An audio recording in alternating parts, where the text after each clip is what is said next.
everyone! Kagigising ko lang guys. So, papunta na kami ng dagat.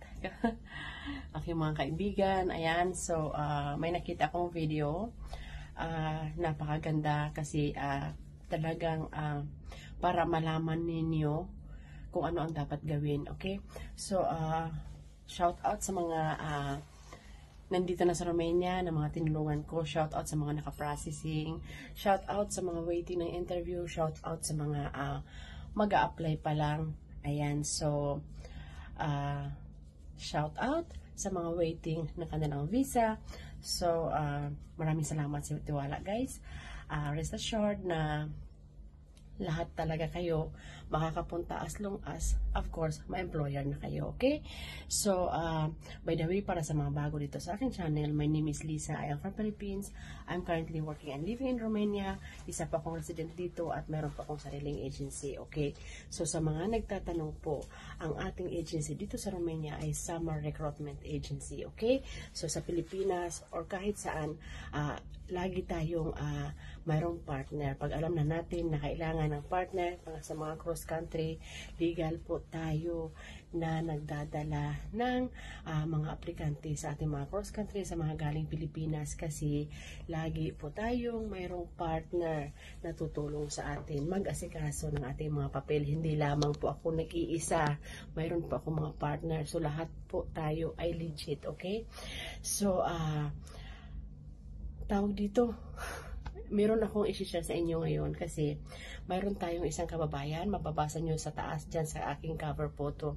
Sabi niya, kung lilipat daw siya, 6 months na siya sa amo niya. So, babayaran daw ba ng bagong amo ang ginastos ng unang amo pag lumipat siya? So, 6 months na siya dito sa Romania. Hindi ko alam si kabayan kung kaninong agency.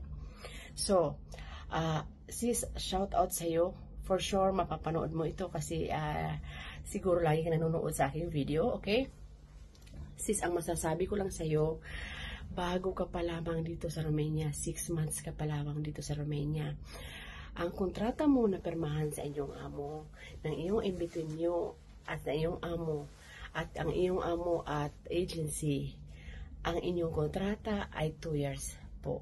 For sure, alam mo yan sis, bago ka pumunta dito sa Romania, okay?